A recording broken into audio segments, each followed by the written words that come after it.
안녕하세요. 저는 30대 후반으로 접어든 몇 개월 전 아주 황당한 일을 겪고 파혼을 하게 된 여자입니다. 30대 후반에 접어들고 나서야 겨우 만나게 된 제 운명의 짝꿍이라고 생각했던 사람의 시커먼 속내를 알게 되었을 때 그 황망함은 정말 말로 설명할 수 있는 것이 아니었습니다. 제 모든 걸 주어도 아깝지 않다고 생각했던 사람이 알고 보니 저의 모든 것을 가져가기만 하려 했다는 것을 알게 되었다면 여러분들은 어떤 기분이 제일 먼저 들 것 같으세요? 배신감에 또 황당함에 허무함까지 정말 눈물이라도 왈칵 쏟아내고 싶을 정도로 마음이 시리고 아픈 상상을 하실지 모르겠습니다. 막상 그 상황에 놓이니 그저 백지가 되더라고요. 제가 어떻게 그 일을 겪고도 다시 돌아와 이렇게 사연을 남기게 되었는지 그 끝이 궁금하시지 않나요? 저와 함께 이야기를 달려보시죠. 저는 어릴 때부터 돈이라는 것에 집착 아닌 집착을 하는 사람이었습니다.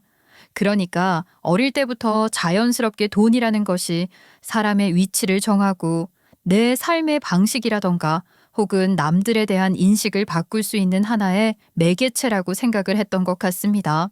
어릴 때 어르신들이 과자를 사 먹으라고 주시는 10,000원짜리 한 장을 보통 엄마에게 맡기기 마련이잖아요. 제가 먼저 주려고 하기 전에 엄마가 항상 맡아주겠다 이리 내놔라 하시며 본인의 지갑 속에 쏙 넣는 게 국룰 아니겠습니까?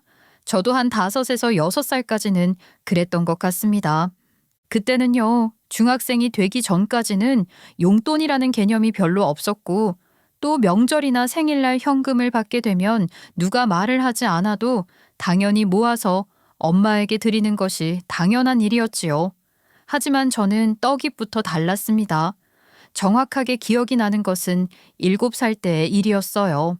7살에 우연히 보게 된 TV 프로그램에서 통장이라는 것이 있다는 사실을 알게 되었고 그 통장이라는 것은 돈을 보관하는 지갑 같은 것이라는 것을 알게 되었어요. 어른들의 손바닥만한 종이에 돈이 어떻게 무한히 입력이 되는 건지는 이해를 하지 못했지만 어쨌든 안전하게 전문적인 기관에서 보관을 해주는 것이구나. 그리고 그 기관을 은행이라고 부르는구나 하는 것을 알게 되었습니다. 그렇게 7살 때 동네 친구들이랑 동네를 뛰어다니면서 놀다가 제 눈에 딱 들어온 것이 있었죠. 네, 그건 바로 은행이었습니다. 저는 친구들이랑 놀다 말고 냅다 은행에 들어갔습니다. 그리고 그 앞을 서성이니까 직원분께서 엄마를 찾으러 왔냐고 물어보셨고 저는 그때 통장을 만들어 왔다고 당당하게 말을 했습니다. 통장을 만들기 위해서는 돈이 1,000원이라도 있어야 한다고 직원분께서 웃으면서 말을 해주셨고 저는 집에 달려가 돼지 저금통에 모아두었던 100원짜리 10개를 은행에 들고 가서 통장을 만들었어요. 지금은 미성년자 아이들이 통장을 만들려면 부모와 함께 가서 가족관계 증명서니 뭐니 그런 게 있어야 한다고 하지만 80년대생인 제가 7살이던 시절에는 그런 복잡한 절차가 없었습니다. 통장을 개설하고 난 뒤 저는 마음속에 뿌듯함을 느꼈어요. 그리고 한 가지 목표가 생겼습니다. 이 통장에 돈을 계속 쌓아보자는 목표 말입니다. 그렇게 7살에 스스로 통장을 만든 저는 엄마에게 돈을 맡기는 일은 더 이상 생기지 않았습니다. 정미야, 엄마가 돈 맡아준다니까. 엄마한테 돈 맡기면 우리 정미가 성인이 되었을 때 그 돈 다 돌려줄게. 그러니까 이리 가져와. 아니야, 나 통장 만들었어.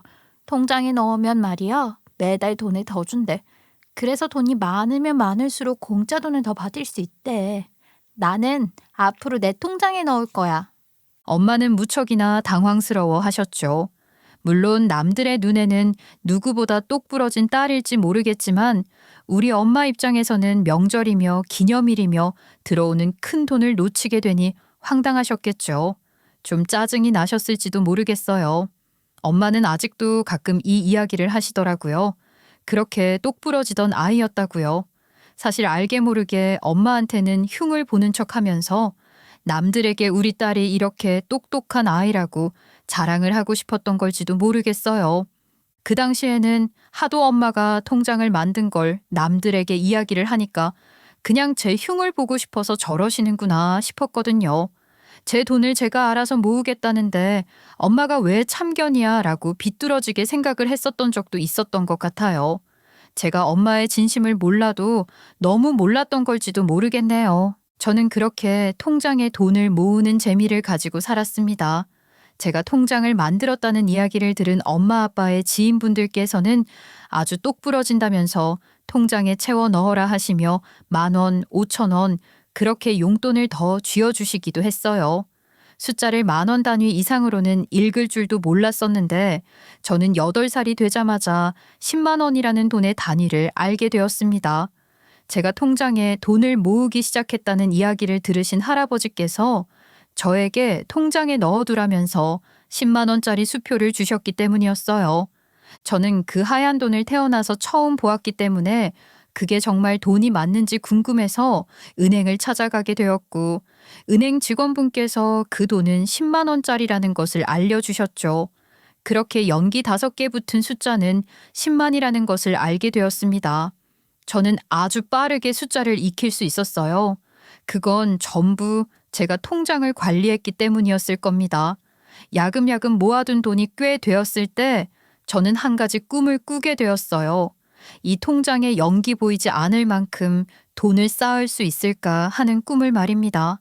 남들은 쌓인 돈을 보면 무엇을 사고 싶은지를 제일 먼저 생각한다고 하는데 저는 달랐죠. 그 돈을 어떻게 하면 더 크게 불릴 수 있을까 하는 생각밖에 들지 않았습니다. 한 달에 한 번 이자를 확인하고 싶은 마음에 통장 정리라는 것도 하게 되었고 저는 돈을 모으는 게 힘든 일이라는 것을 일찍부터 깨달았기 때문에 제 돈이든지 남의 돈이든지 결코 쉽게 사용을 할 생각을 하지 않았습니다. 저희 아버지께서 하루 종일 일을 해서 벌어온 월급도 허투루 써서는 안 된다고 생각을 했어요. 엄마, 이 물건이 정말 엄마한테 필요한 물건이라고 생각해? 나는 엄마가 물건을 살 때 조금만 더 신중하게 골랐으면 좋겠어. 아니, 너는 도대체 누굴 닮아서 이렇게 잔소리가 심한 거야? 엄마가 다 필요한 물건이니까 사는 거겠지?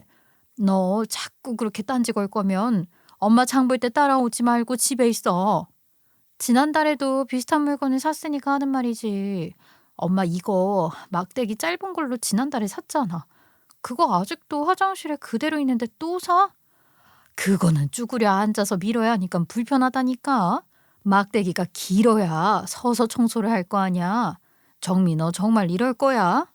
아이고 딸이 진짜 똑부러지네. 지 엄마가 돈을 허투루 쓸까 봐 옆에서 잔소리도 잘한다 잘해. 그래서 너는 몇 살이냐? 할미가 이 약그릇 하나 줄게. 이거 먹고 조용히 있어라. 엄마를 따라서 시장에 찾아가면 저는 늘 옆에서 잔소리를 했고 그럴 때마다 엄마는 기가 막히다는 듯 화를 내셨죠. 하지만 저도 다 의미가 있는 잔소리였습니다. 고작 초등학교 저학생이던 저는 시장에서 꽤 유명한 인사가 되었어요. 엄마를 따라 올 때마다 잔소리하면서 돈 못 쓰게 하는 꼬맹이로 말입니다. 주변에는 저를 무인도에 던져놔도 잘 살 수 있을 것 같다고 말씀을 하셨어요. 사실 무인도에서 생존을 하는 거랑 돈을 아껴 쓰는 것은 개념이 다른 일인데 말이죠. 제가 또 너무 분석가처럼 말을 했을까요? 역시나 천성이라는 것은 바뀌지 않는 건가 봅니다. 아무튼 동네에서도 똑순이로 소문이 난 저는 중학교에 들어가면서부터 돈벌이에 박차를 가하게 되었습니다. 어릴 때부터 셈에 능했던 제가 유일하게 좋아했던 것이 책이었어요. 저는 동네에 있는 도서관에 가는 것을 좋아했었는데 도서관에서는 공짜로 책을 무한정으로 읽을 수 있었기 때문이었어요. 거기다가 도서관에서 일을 하시는 선생님께 보고 싶은 책이 있다고 하면 신청서를 작성하라고 알려주셨었어요. 그때 저는 서툰 글자로 보고 싶은 책의 제목을 적느라 한글을 바로 쓰는 연습도 할 수 있었습니다. 초등학교 고학년이 되어서부터는 정말 도서관에서 살았던 것 같아요. 친구들이랑 뛰어놀면서 얻는 것보다 책에서 얻는 지식이 많다고 생각을 했었거든요. 그렇게 책으로 지식을 쌓은 저는 중학교에 들어가서 처음으로 본 중간고사에서 아주 높은 성적을 낼 수 있었습니다. 사실 중학교 1학년 1학기 첫 중간고사의 난이도가 그렇게 높지 않기도 했었어요. 아주 조금만 공부를 해도 좋은 성적이 충분히 나올 수 있었지만 보통 공부라는 것을 그렇게 열심히 하지 않으니까 다들 평균점이 그저 그랬던 거겠죠. 전교에서 3등을 한 제 성적을 본 부모님께서는 저에게 공부를 시켜야겠다고 다짐을 하셨을 겁니다. 사실 그때 저는 학원을 다닌다거나 공부를 오래 한다거나 하지 않았었는데 저희 부모님께서 욕심을 내는 바람에 어쩔 수 없이 도살장에 끌려가는 소처럼 학원을 다니게 되었어요. 그런데 너무 좋은 선생님을 만나게 된 거죠. 저는 공부에 흥미가 생기기 시작했습니다. 그리고 공부를 하면 돈을 벌 수 있다는 사실을 알게 되었습니다. 공부를 잘 해야 좋은 직업을 얻을 수 있고 좋은 직업을 얻으면 얻을수록 연봉이 높다는 것은 알고 있었지만 그건 너무 나중의 일이지 않겠습니까? 공부를 잘하면 돈을 벌 수 있다는 사실을 깨닫게 된 것은 중학교 1학년 1학기 기말고사가 끝난 다음이었습니다. 제 성적이 상위권이라는 것을 알게 된 친구들이 시험이 끝나기가 무섭게 저에게 달려와서 문제의 정답을 알려달라고 했거든요. 그때 친구들에게 답안지를 보여주면서 번뜩이는 생각이 났습니다. 이렇게 시험 성적에 집착하는 아이들을 상대로 장사를 해보면 어떨까 싶은 생각 말입니다. 그건 2학기가 시작되면서부터 실행이 되었습니다. 저는요, 학교 수업에서 들은 내용들을 하나하나 노트에 정리를 하기 시작했어요. 수업 시간을 버티지 못하고 졸고 있는 아이들을 보면서 웃음을 지었습니다. 그 아이들이 전부 제 고객이 되어줄 거란 생각을 멈출 수 없었으니까요. 노트에 딱딱 줄 맞춰서 꼭 외워야 하는 내용들 선생님들께서 이거 시험에 나오는 문제다 하고 힌트를 준 것들부터 시작해서 하나하나 빠짐없이 정리를 한 노트를 분기마다 팔았습니다. 제 노동값에 비하면 꽤 저렴했어요. 한 과목 정리 노트를 5,000원에 팔았습니다. 처음에 아이들은 5,000원이나 받는다면서 안 사겠다고 했죠. 하지만 제 정리 노트를 궁금해서 4번 반 아이가 시험이 끝난 뒤에 노트에 있는 내용만 달달 외웠더니 시험에서 2문제밖에 안 틀렸다고 소문을 내준 덕분에 그 다음부터 제 정리 노트는 불티나게 팔리기 시작했습니다. 다 같이 성적을 잘 받으면 제 내신이 위험한 거 아니냐고 생각하시는 분들도 있을 테지만 전 걱정 없었습니다. 선생님들께서 성적이 잘 나오면 더 어렵게 문제를 내실 거고 저는 그러면 돈을 더 벌 수 있을 테니까요. 게다가 시험 문제가 어렵던지 쉽던지 저는 다 풀어낼 자신이 있었기 때문에 그 부분에 대한 걱정은 전혀 하지 않았습니다. 저는요, 정리 노트를 5권씩 만들었어요. 수학, 영어, 국어, 사회, 과학 이렇게 말입니다. 그리고 중학교를 졸업할 때까지 저는 정말 돈을 많이 모을 수 있었어요. 아예 패키지로 묶어서 5권을 전부 사는 친구들에게는 2만 원씩에 팔고 그랬죠. 그래도 매 시험 때마다 다른 반에도 소문이 난 건지 20명에서 25명 가까이 저에게 노트를 사갔기 때문에 최소 40만 원 이상은 벌 수 있었죠. 그게 1년이면 200만 원 가까이 되는 돈이라니까요. 저는 노트를 정리하면서 공부도 하고 또 그 노트를 팔아서 돈도 벌고 진짜 신이 엄청나게 났었죠. 그렇게 고등학생이 되어서는 장사를 하지 못했습니다.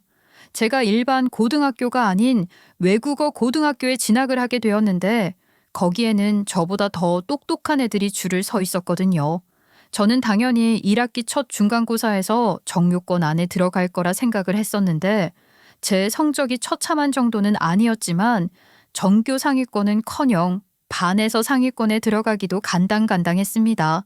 저는 술술 풀리기만 했던 제 인생에 처음으로 제동이 걸린 것 같은 기분이 들었습니다. 저는 고등학교 3학년 내내 잠을 4시간 이상 자본 적이 없었어요. 제가 여기서 낙오가 된다면 제 인생의 설계가 완전히 무너지는 것과 다를 게 없었으니까요.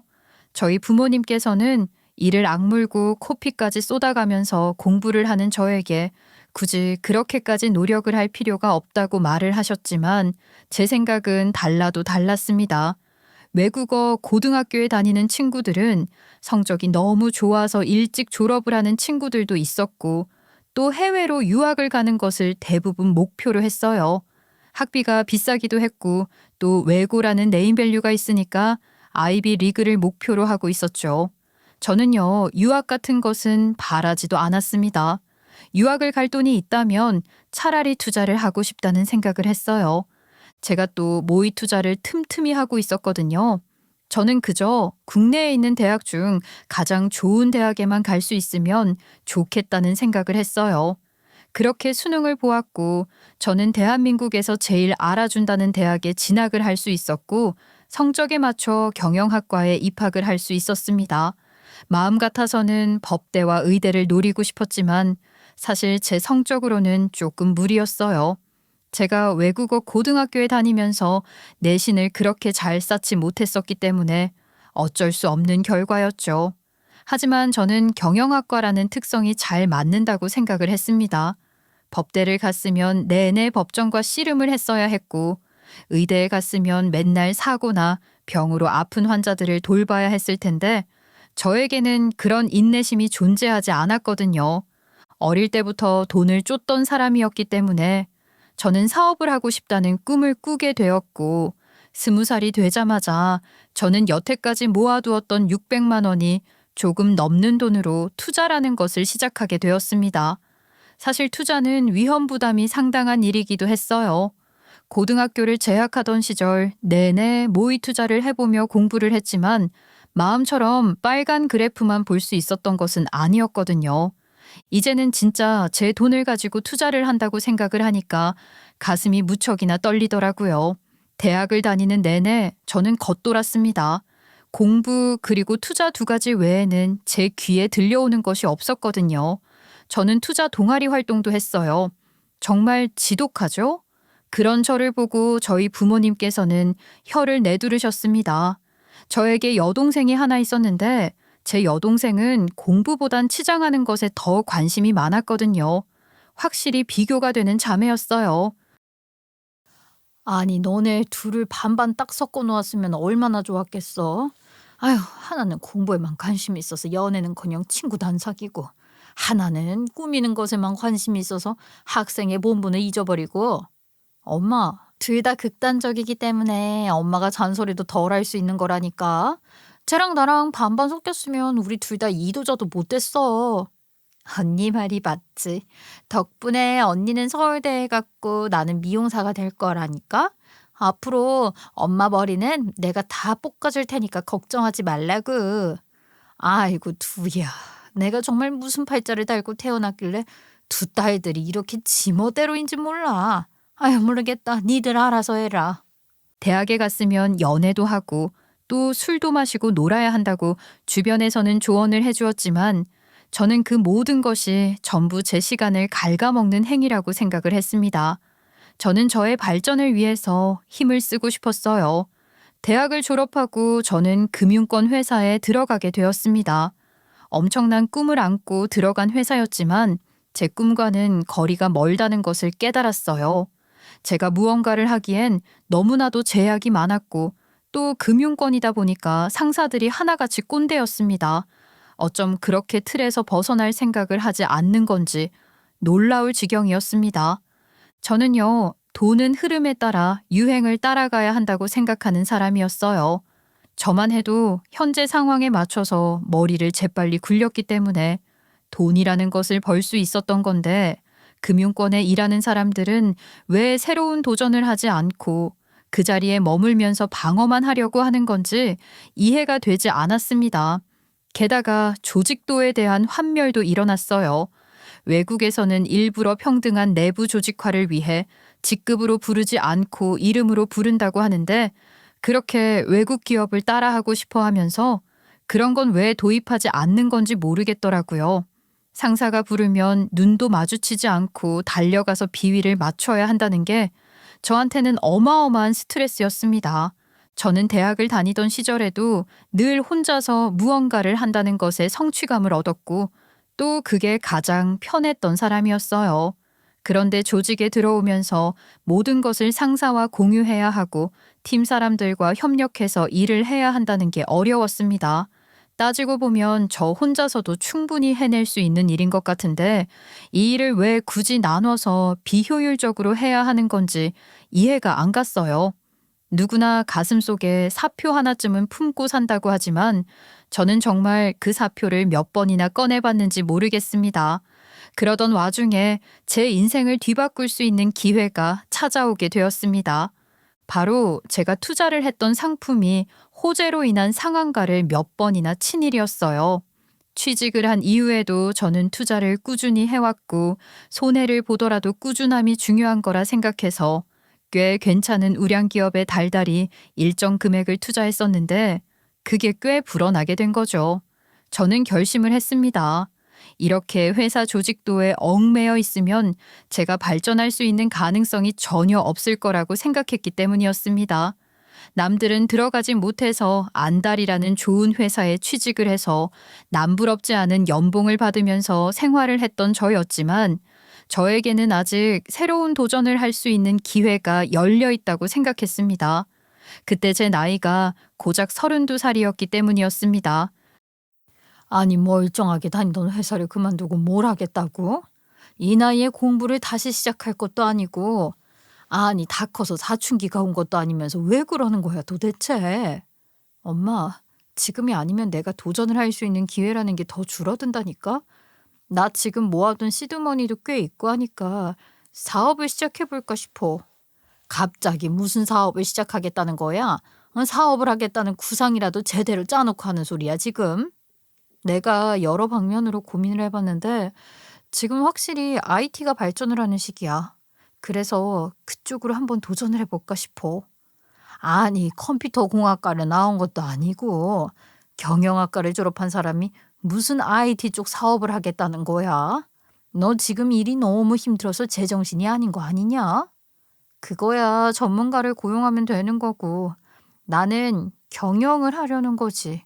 회사가 잘 굴러갈 수 있게. 프로그램 소스는 당연히 개발자를 고용해서 개발자에게 시켜야 하는 법 아니겠어? 이것저것 머리를 굴려 계산을 해보니까 제가 가진 돈으로 사무실 하나 얻고 좋은 컴퓨터 여러 대 사놓고 개발자 한 두세 명 두고 일을 시작하면 1년은 버틸 수 있겠더라고요. 7년이라는 시간을 금융회사에서 버티면서 모아둔 돈이 꽤 넉넉했고 투자 또한 성공적이었기 때문에 그런 계산이 나올 수 있었던 거죠. 저는 저의 계획 있는 삶을 다시 한번 칭찬하게 되었습니다. 그렇게 저는 당당하게 회사를 그만두었고 주변에서는 저에게 미친 짓을 한다며 손가락질을 했지만 신경 쓰지 않았습니다. 저에게는 빼놓을 수 없는 자신감이라는 게 있었기 때문이었습니다. 회사를 차린 뒤 개발자를 뽑는데 꽤 많은 시간을 소모해야 했습니다. 저랑 대화가 잘 통하고 제가 원하는 방향을 잘 맞춰줄 수 있는 실력자를 간판도 없는 신생회사에서 뽑는다는 것은 현실적으로 무리가 있었어요. 실력이 있는 사람들은 전부 대기업에 가고 싶어 하지 월급이 얼마 되지 않는 신생회사에 도전을 하고 싶어 하겠어요? 저는 고민을 많이 했습니다. 포부 있게 회사를 차렸지만 사람이 없어서 일을 못한다는 것이 한탄스러웠어요. 그래서 저는 제 발로 제 마음에 드는 직원을 뽑으러 돌아다녀야 한다고 생각을 했습니다. 저는 프로그램 소스에 대해서는 아는 것이 없었기 때문에 제일 먼저 프로그래밍을 할 수 있는 학원을 다니기로 마음을 먹었어요. 제가 하고 싶었던 일은 두 가지 일이었는데 하나는 보안 프로그램을 만드는 것이고 하나는 사이트를 구축해주는 것이었습니다. 둘 다 외주로 의뢰를 받아서 작업을 하면 되겠다 싶었어요. 사실 요즘은 어느 회사든 아니면 개인이든 사이트를 가지고 있는 것이 이상한 일이 아니잖아요. 사이트를 하나 디자인하는데 꽤 많은 비용을 청구할 수 있더라고요. 디자인은 제 동생 친구가 해주기로 했기 때문에 걱정은 없었는데 사이트를 만들었을 때 메뉴를 클릭하면 그 페이지로 이동하게 만드는 간단한 소스 정도는 알고 있어야겠다는 생각을 했습니다. 그래서 학원을 다니면서 실력이 있는 사람을 직접 스카웃하자는 생각을 하게 되었어요. 저는요, 일단 사무실에 문을 닫고 사람들이 많이 다니는 대형 학원부터 소규모로 운영하는 작은 학원까지 전부 돌아다녔습니다. 그렇게 저는 제 팀원을 꾸릴 수 있었어요. 실력적인 면에서만 바라보면 어쩌면 조금은 부족할지 모르는 사람들일지언정 마음만큼은 저랑 잘 맞고 또 성장하고 싶어하는 방향이 잘 맞는 사람들이었습니다. 저는 프로그램 소스를 개발하는 팀원 3명과 사이트 디자인을 구축할 수 있는 직원 1명, 그리고 경영을 전문적으로 할 적까지 5명이서 사업장을 시작하게 되었습니다. 가끔은 밥을 먹고 잠을 자는 시간까지 아까울 때가 있었어요. 조금만 더 하면 될 것 같은 기분이 계속 들더라고요. 저도 학원을 다니면서 기초들을 배워왔기 때문에 프로그램 소스를 짜는 일에 같이 머리를 맞대곤 했습니다. 저희 직원들은 하나같이 즐거운 마음을 가지고 일을 했어요. 제가 자랑을 하는 게 아니라 정말 저희 회사 분위기는 화기애애했습니다. 적절하게 잘 짜여진 코드 소스가 작동하지 않는 건 문제가 되지 않았어요. 단지 분명히 뭔가가 잘못된 것 같은데 멀쩡하게 소스가 굴러갈 때 소름이 끼쳤죠. 언제 어떤 폭탄 같은 문제가 생길지 모르는 것이었으니까요. 보안 프로그램을 개발하는 일은 정말 어려웠고 몇 년의 시간을 투자하게 될지는 모르는 일이었지만 그래도 저희는 늘 즐거웠습니다. 개발자로 일을 하는 진호 씨, 도일 씨, 유훈 씨는 정말 열정적인 사람들이었어요. 그리고 저에게 고마워했습니다. 고작 학원에서 발굴해내 이런 좋은 분위기에서 일을 할 수 있게 해준 것에 대한 감사였어요. 저는 그런 말을 들을 때마다 뿌듯했습니다. 저희는 일단 월급을 위해 돈을 벌어야 했기 때문에 사이트를 제작해주는 일에 더 몰두를 했습니다. 다행히 제 동생 친구인 다희가 디자인을 오래 해온 친구라 그런 건지 손도 빠르고 감각도 좋았습니다. 저는 그 사이에 저희 사이트에 포트폴리오를 만들어서 각종 신생기업 대표들의 이메일로 뿌리기 시작했죠. 그 데이터베이스를 구하는 것도 다 돈이었지만 모든 투자에는 결과값이라는 게 따르는 법이라고 생각하고 저는 도전의식을 잃지 않으려 했습니다. 당연히 주변에서는 돈이라면 눈이 돌던 똑똑이가 말도 안 되는 회사를 만들어서 쫄딱 망하기 일보 직전이라는 소문이 돌았죠. 저희 부모님께서도 저를 믿지 못하셨었는데 남들이라고 오죽하겠어요? 제 동생만 저에게 나중에 회사 망해서 할 거 없으면 미용실에 와서 청소라도 하라고 농담을 던지더라고요. 그래서 저는 무조건 성공을 해야 했습니다. 저에게 비웃음을 날리던 사람들에게 본때를 제대로 보여주어야만 했으니까요. 저같이 목표를 두고 달려가는 악발이 근성이 있는 사람에게 목표물이란 그냥 시간의 문제였습니다. 저는 결국 사이트를 제작해주는 업체로 유명세를 떨치게 되었어요. 당연히 사이트를 만들기 위해서는 개발자의 노력도 필요했죠. 고객의 니즈를 일일이 맞춰서 코드를 짜고 결과값을 도출해낸다는 것은 정말 기가 막힌 작업이었습니다. 그렇게 저는 다시 슬슬 불을 모으기 시작했어요. 직장 생활을 하면서 모아왔던 모든 돈을 탈탈 털어서 회사를 운영했지만 1년 정도는 너끈하게 버틸 수 있다고 생각했던 자금이 조금씩 불어나면서 2년, 3년 그렇게 더 운영을 이어갈 수 있게 되었죠. 회사를 설립한 지 4년 차가 되었을 때 저는 직원들에게 꽤 많은 월급을 주고도 제 몫을 단단하게 챙길 수 있을 만큼의 성장을 했습니다. 설립 4년 차에서야 어디 가서 사업을 합니다. 하고 말을 할 수 있을 정도의 위치에 오르게 되자 저희 부모님은 정말 진심을 다해 저에게 박수를 쳐주셨죠. 아휴, 정말 고생했다. 언제 돈 벌어오나 싶었는데 회사를 만든다고 했을 때 내가 정말 걱정 많았는데 4년 만에 이렇게 성장을 한 걸 보면 아주 단단하게 잘한 거겠지. 이제는 뭐 돈 긁어모을 일만 남았지. 나름 사이트 제작하는 회사로는 유명해지기도 했고 의뢰도 많이 들어오고 거기다가 이제는 프로그램 개발에도 박차를 가해보려고 우리 회사에 입사를 하고 싶다고 하는 개발자들도 많고 말이야. 아이고, 그래도 직원들이랑 다 같이 힘을 합쳐서 만든 회사니까 그 직원들의 노고를 잊어서는 안 돼. 엄마는 저에게 직원들을 잘 챙겨야 한다고 했지만 사실 그게 그렇게 쉬운 일은 아니었어요. 회사의 대표로서 제가 해줄 수 있는 일은 월급을 빵빵하게 주는 일이라고 생각을 했었는데 저와 같이 일을 했던 유훈 씨와 도일 씨는 제가 점점 변해간다고 느낀 모양입니다. 아무래도 처음처럼 열정을 가지고 프로그램을 만들어가면서 같이 밤을 새우고 맥주를 마시고 했던 일이 과거가 되고 바빠진 일정으로 서로 말없이 묵묵히 일만 해야 하는 분위기가 못 견디게 어려웠나 보더라고요. 결국 유훈 씨와 도일 씨는 회사를 그만두겠다는 입장을 밝혔습니다. 저는 충격적이었어요. 제가 정말 믿었던 원년 멤버였고 또 저희 회사가 망하더라도 같이 갈 수 있을 직원들이라고 생각했지만 그들이 원하던 회사의 방향과 돈을 쫓아가게 된 저와는 맞지 않았던 것입니다. 저는 그들의 사표를 결국 수리할 수밖에 없었어요. 저에게서 이전에 보였던 열정이 보이지 않고 프로그램 개발도 이제는 즐거움이 아니라 일이 된 것 같아서 힘들다고 했습니다. 그때 저는 정말 실망감이 크게 들었어요. 제가 한 노력들은 우리 직원들을 먹여 살려야겠다는 책임감에서 나온 것이었는데 이들이 몰라준다고 느껴졌거든요. 결국 저는 면접을 통해서 더 커리어가 좋은 직원 3명을 더 고용했고 디자인을 할 직원도 더 뽑았습니다. 혼자 시작해서 5명이서 투닥거리며 내실을 탄탄하게 만든 회사는 직원만 20명이 되는 꽤 큰 규모의 회사가 되었습니다. 제가 회사를 설립한 지 5년 차에 그만큼 성장을 할 수 있었어요. 일은 늘 바빠서 저는 사무실을 비우고 미팅을 다녀야 했고 사이트를 제작하는 일을 하는 직원들이 대부분이었지만 그중 저와 함께한 시간이 제일 길었던 진호 씨만큼은 프로그램 개발 팀장으로 자리를 주고 제가 그렇게 원하던 보안 프로그램을 짜는 일을 맡겼습니다. 그리고 저는 다른 직원들은 몰라도 진호 씨와 다희만큼은 누구보다 열심히 챙겼어요. 퇴근 후에 같이 술을 마시기도 하고 하면서 말입니다. 근데요, 대표님은 왜 그렇게 보안 프로그램 개발에 힘을 쓰세요?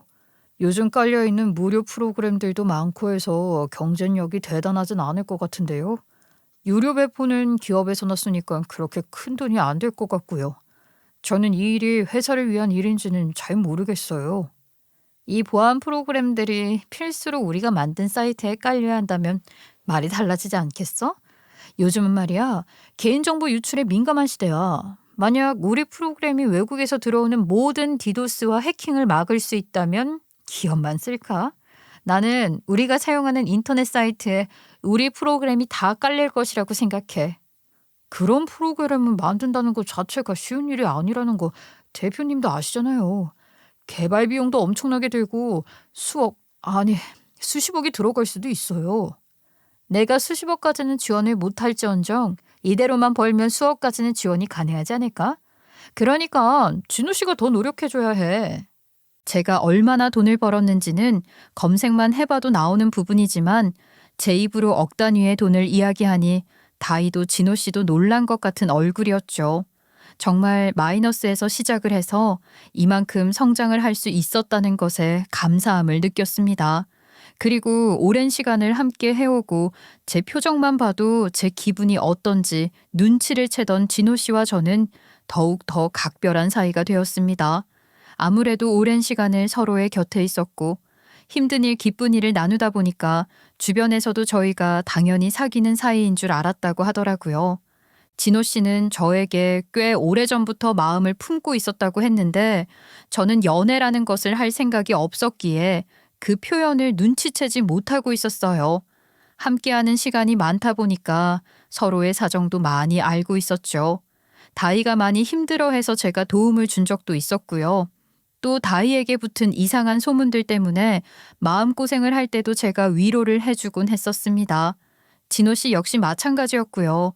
누구보다 끈끈한 사이로 지냈기에 저와 진호 씨의 연애 소식이 다희를 더 외롭게 만들진 않을까 싶었는데 다희는 진심으로 저희 두 사람을 축하해 주었습니다. 고마웠어요. 그렇게 1년 동안의 연애를 끝을 내고 드디어 저희는 결혼이라는 결실을 맺기로 했습니다. 진호 씨는 저보다 3살이 어렸지만 오빠 같은 사람이었습니다. 제가 믿고 의지할 수 있을 것이란 생각이 들었고 결혼 생활을 꿈꾸게 만드는 장본인이었어요. 저희의 결혼 소식은 회사 내에서도 이슈였습니다. 저는 결혼 후에 진호 씨를 부사장 자리에 올려줄 생각을 했습니다. 아무래도 제 옆에서 가장 제 일을 많이 돕는 사람이었기 때문이었어요.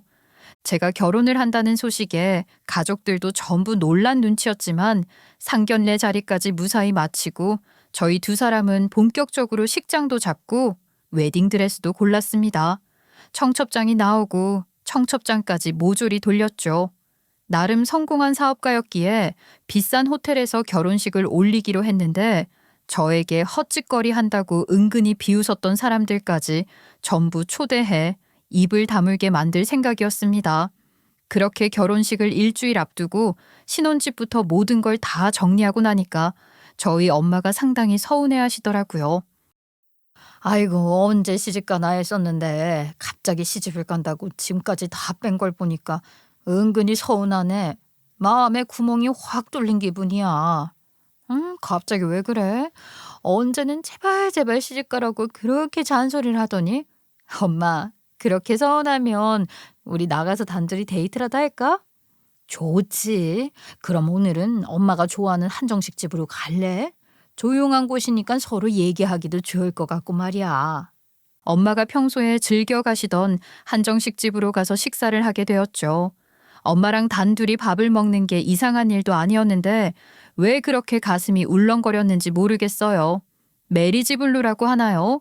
결혼식을 앞두고 생각이 많아져서 그럴지도 모른다는 생각을 하고 있었습니다. 그런데 거기가 나름 방음도 잘 되는 곳이긴 했는데 칸막이로 룸이 나뉘어져 있다 보니까 옆방의 소리가 간혹가다 들리곤 했어요. 옆방에서는 커플이 싸우기라도 하고 있는 건지 간혹가다 언성이 높아지곤 했었죠. 엄마랑 이야기를 나눌 땐 몰랐는데 어느 정도 음식을 먹고 나니까 그 소리가 귀에 확 꽂히는 거예요. 익숙한 목소리였거든요. 예, 엄마 귀가 이상한 거니? 아니, 옆방에서 들리는 소리가 꼭 우리 예비사위 목소리랑 비슷한 것 같은데 말이야. 엄마도 그렇게 느껴? 나도 그런 것 같은데. 엄마, 잠깐만.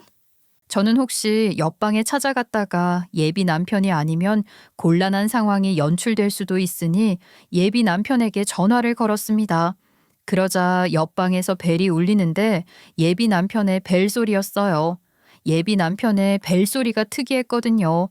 전화를 받지 않고 거절을 하길래 저는 누구랑 나누는지 모를 대화가 궁금해졌죠.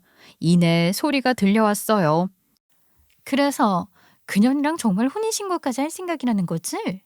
그래, 혼인신고까지 해야 돈을 더 확실하게 빼돌릴 수 있다니까. 너 내가 한 말 반도 이해 못했지? 이래서 사람이 공부를 하고 똑똑해야 하는 건데. 아, 지금 그게 나한테 할 소리야? 자기가 그년한테 돈을 빼돌리면 뭐해? 이혼남 돼서 나랑은 재혼을 하게 되는 건데. 흥? 이혼남인 게 뭐가 어떻다고 그러냐? 5억이다, 5억. 너한테 있는 빚이 5억이라고. 내가 그 돈 갚아준다니까. 그년이랑은 결혼만 딱 하고 나면 딱 1년만 참으면 5억의 빚을 다 갚을 수 있다고. 아, 왜 나한테 화를 내고 그래? 응? 내가 5억 빚진 게 누구 때문인데? 아, 다 자기가 도박해서 생긴 빚이잖아. 프로그래머라서 컴퓨터가 어떻게 굴러가는지 이진법인지 뭔지만 알면 돈 따일 수 있다더니. 에이씨, 그 얘기를 왜 꺼내고 그래. 암튼 다시 한번 설명해 줄 테니까 잘 들어. 내가 지금 프로그램 개발 팀장 아니겠냐. 외부 업체와 거래를 한다고 보고서를 작성하고 과장된 금액으로 거래를 체결한 채로 꾸밀 수 있다고. 부사장 자리를 주면 더 쉽게 가능하지. 어디 그리고 그뿐인 줄 알아? 부사장만 되면 말이야. 회사를 상장하자고 내가 꼬실 거야. 조건은 충분히 되거든. 회사 상장하려면 자금이 필요하다고. 그 자금을 외부에서 또 투자를 받을 거 아니야.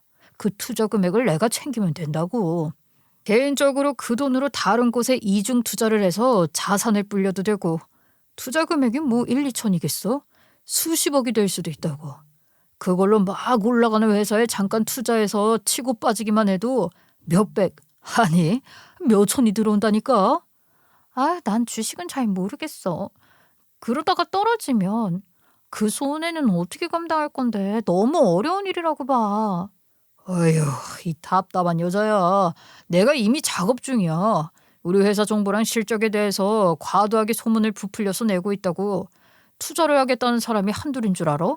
어차피 투자했다가 망해버리면 그 손해는 그년이 가져가는 거야. 나는 그걸 빌미로 이혼을 요구할 수도 있고. 아, 그래서 지난번에 내부 정보에 접근해서 실적 보고서를 조작하라고 했던 거야? 그래, 그래. 아, 이제야 대화가 좀 통하네. 회사가 상장만 되면 더 쉽다고. 실적이 뻥튀기 되어 있으니까 훨씬 많은 투자가 들어올 거고 일부를 내가 가로채는 거야. 그리고 그 돈으로 장장할 때 내가 주식을 매입하는 거지. 거래량이 높아지니까 다들 주식 가격이 오른다고 생각할 거고 일반 개미 투자자들도 들어올 거란 말이야. 상한가 딱 쳤을 때 나는 모든 주식을 매각하고 돈만 챙기는 거야. 음? 애초에 투자 금액이 많으면 고년도 알게 될 텐데 그걸 어떻게 가로채?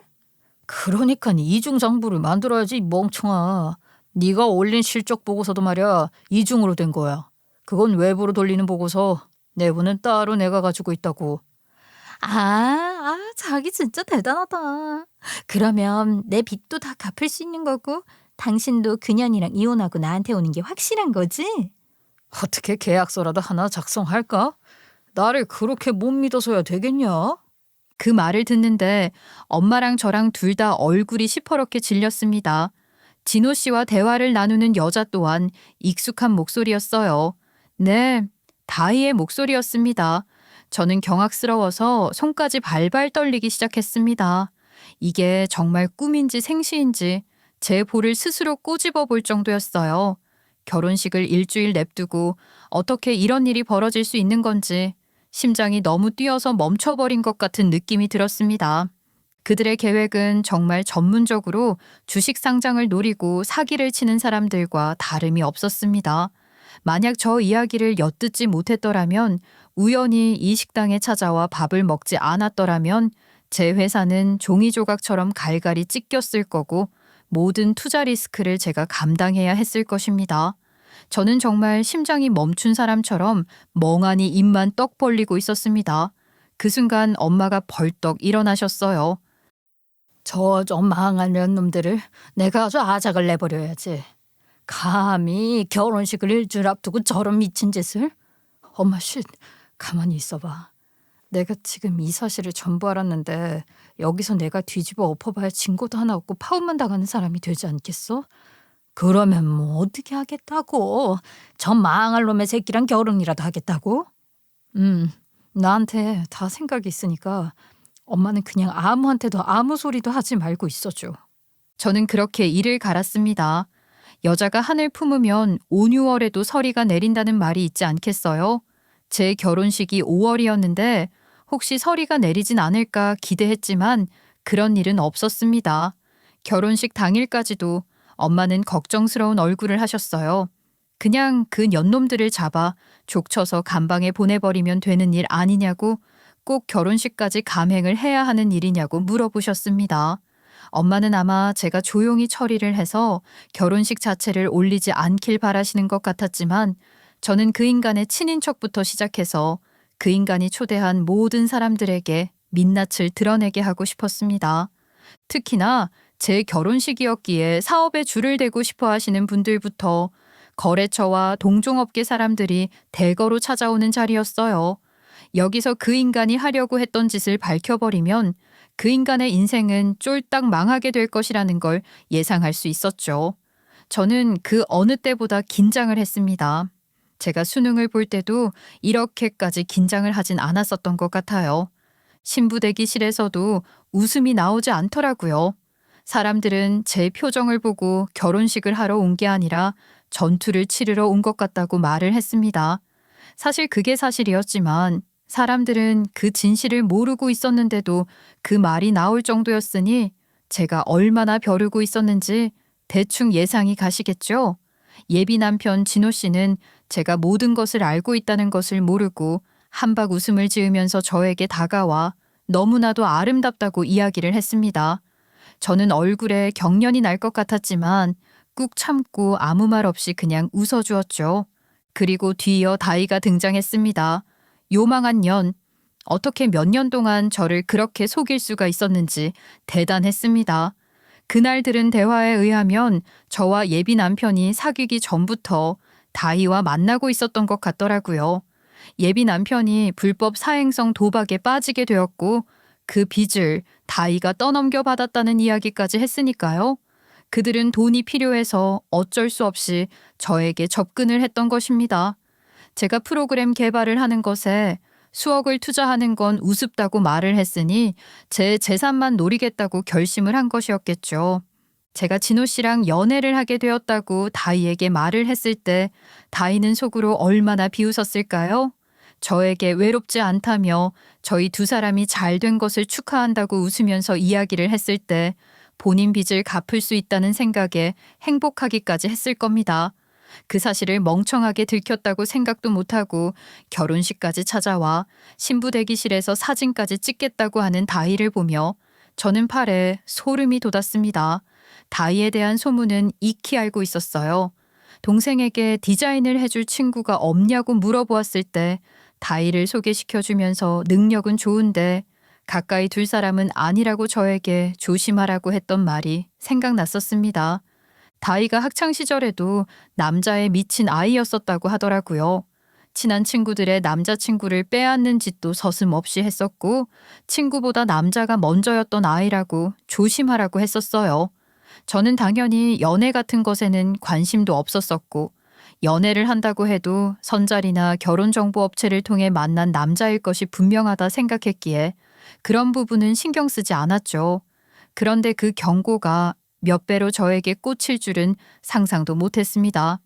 저는 신부 대기실에서 억지로 웃어서 경련이 난 얼굴을 매만지고 벼르던 신부 입장을 하게 되었습니다. 원래대로라면 아버지의 손을 잡고 들어가야 하는 게 정석이었지만 저는 아버지께 결혼식 전날 모든 상황을 말씀드렸어요. 미리 말을 했다면 아버지께서 분명히 예비 남편을 찾아가 곤죽을 만들었을 게 분명했으니까요. 저는 제 계획을 말씀드렸고 아버지께서는 분노를 참지 못하셨지만 제 계획에 동참해 주시기로 했습니다. 저는 그렇게 아버지의 손을 잡지 않고 당당하게 혼자 버진로드를 걸었습니다. 신부 입장곡이 이렇게 신나는 곡인지 몰랐습니다. 예비 남편은 앞에서 저에게 손을 내밀었지만 저는 당당히 그 앞을 지나치고 축사를 해주시기 위해 서 계시던 주례자분을 밀치고 정중앙 그 한가운데서 마이크를 잡았습니다. 친애하는 하객 여러분께 죄송한 말씀을 드리겠습니다.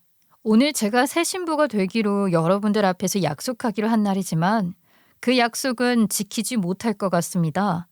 여러분, 오늘 결혼식은 여기서 끝이지만 남은 시간을 즐겁게 즐겨주셨으면 좋겠습니다.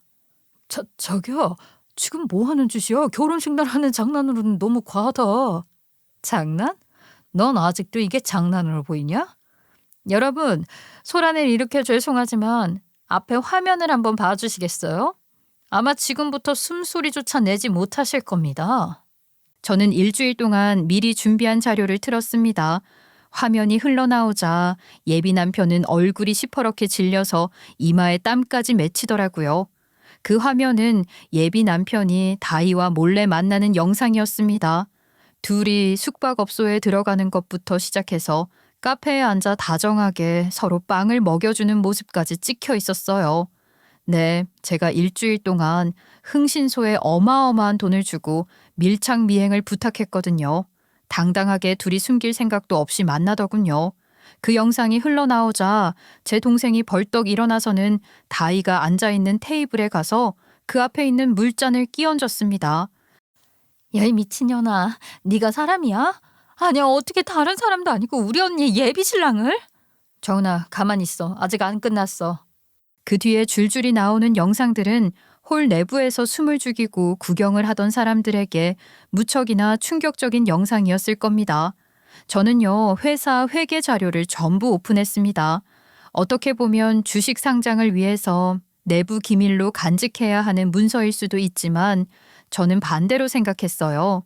숨김없이 전부 보여주는 것이 확실하게 예비 남편을 처벌할 수 있는 방법이기도 했고 더불어 저희 회사의 내실이 이만큼 탄탄하다고 보여줄 수 있는 기회라고 생각했습니다. 저는 제가 입수했던 예비 남편의 계좌 거래 내역과 저희 회사의 회계 자료 이중 장부 관련 문서들을 전부 화면에 띄웠습니다. 여기 보시면 이 사람이 작성을 한 내부 문서와 이 사람의 내연녀가 작성한 외부 공개 서류가 다른 것이 보이시죠? 이들은 이중장부를 만들어서 자금을 슈킹하고 그 자금으로 투자를 해서 본인들의 배를 불리려고 했습니다. 이건 명백한 배임과 횡령의 행위입니다. 법적인 처벌도 가능하죠. 저, 저걸 어떻게... 자기야, 오해가 있어. 나랑 얘기를 먼저 했어야지. 어떻게 공개적으로 이런 망신에 우리 결혼식을 망칠 셈이야? 넌 아직도 나랑 결혼을 할 생각을 하는 거니? 다이랑 네가 그렇고 그런 관계고 내 돈 탈탈탈 털어서 다이에게 생긴 네 도박 빚을 갚으려는 속셈을 알았는데 내가 어떻게 결혼을 하겠니?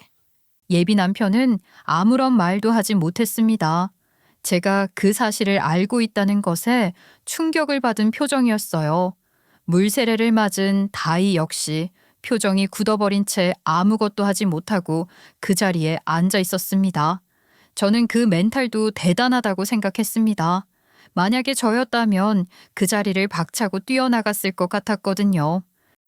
근데 여기서 끝이 아니더라.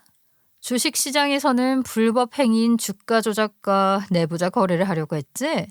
내부 정보를 이용해서 주식 거래를 하려고 했으니까 네가 내부 정보를 유출한 이메일도 사내 메일을 해킹해서 찾아냈어. 어차피 회사의 자산이니까 법적인 증거로 사용할 수 있더라고. 투자를 뻥튀기 해서 받아 자금을 불법적으로 빼돌리려고 했던 정황도 드러났어. 너랑 다이가 작성한 이중장부 덕분이지. 예, 이거는 음모입니다. 저는 아무런 짓도 하지 않았어요. 이건 다 저 여자가 빚에 눈이 멀어서 저에게 시킨 일입니다. 그래요. 제가 도박을 한 건 맞아요. 제가 도박을 했다고 그걸 제 아내가 될 사람에게 이르겠다고 했습니다. 자기가 진 빚을 갚아달라고. 그렇지 않으면 제 인생도 망하게 해버리겠다고 했어요. 뭐라고? 지금 나를 팔아치우고 너 혼자 살겠다는 거예요, 뭐야? 여기 나온 내용들 다 사실입니다. 저 남자와 저는 대표님이랑 연애를 하기 전부터 만나오던 사이였고요. 일부러 대표님한테 접근한 거예요. 저 인간 새끼가 도박으로 제 명의까지 탈탈 털어서 빚을 지는 바람에 돈을 갚으려고요.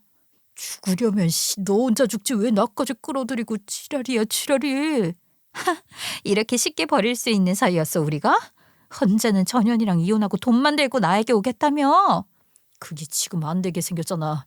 야, 너 미쳤어? 미쳤냐고.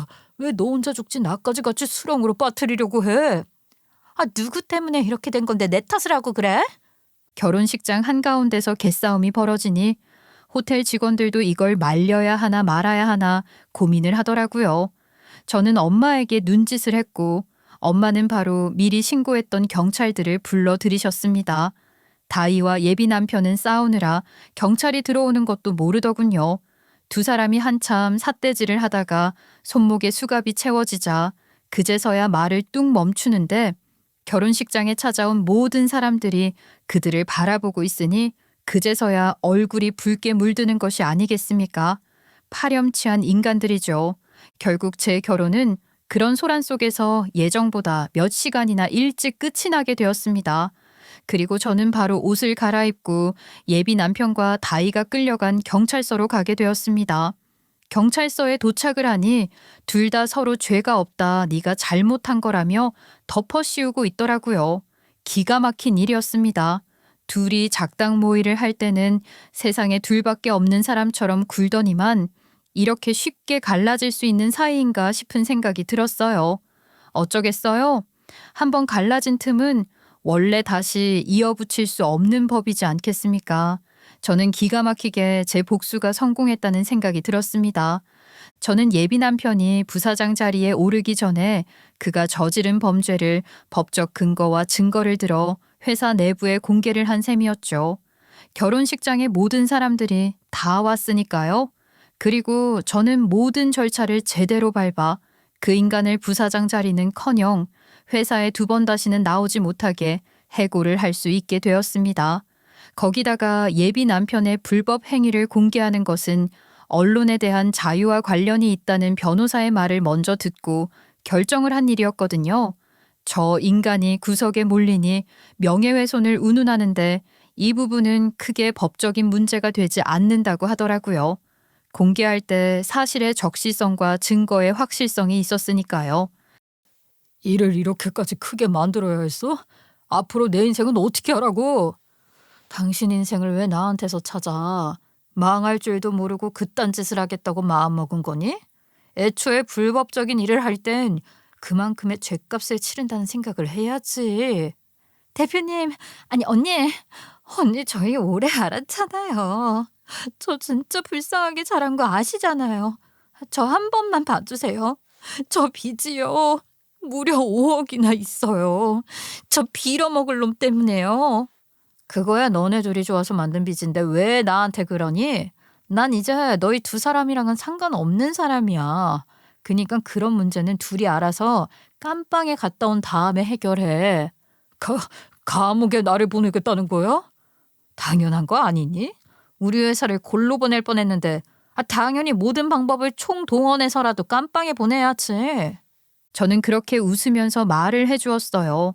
그러자 예비 남편도 다이도 시퍼렇게 질린 얼굴로 아무런 말도 못하더라고요. 저는 당당하게 이혼이 아닌 파혼을 선택했습니다. 동생은 저에게 너무 요란스러운 파혼이 아니었냐고, 앞으로 시집은 어떻게 가려고 그러냐고 걱정을 해주었지만 저는 별 생각 없었어요. 결혼은 필수가 아닌 선택이고 제 삶 자체에 만족스럽다면 결혼은 굳이 하지 않아도 된다고 생각했으니까요.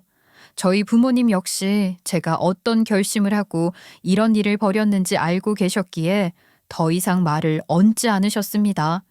그 뒤 저는 일부러 더 멀쩡한 척 회사에 출근하고 있어요. 처음에는 직원들도 전부 제 눈치를 보고 예비 남편과 다이의 빈자리 또한 느끼는 것 같았지만 지금은 또 새로운 인원을 추가적으로 뽑기 위해 면접도 보고 있고 제 눈치도 볼 필요 없다는 것을 느끼는 건지 회사는 잘 굴러가고 있습니다. 앞으로도 쭉 이렇게 회사 일에만 매달리며 살아보려고요. 제 가치는 제가 만드는 것이지 남들이 만들어주는 것은 아니니까요. 저 복수 잘했죠? 속은 아주 시원합니다. 여러분들도 제 이야기를 듣고 속이 뻥 뚫리셨길 바라며 제 사연을 마치겠습니다.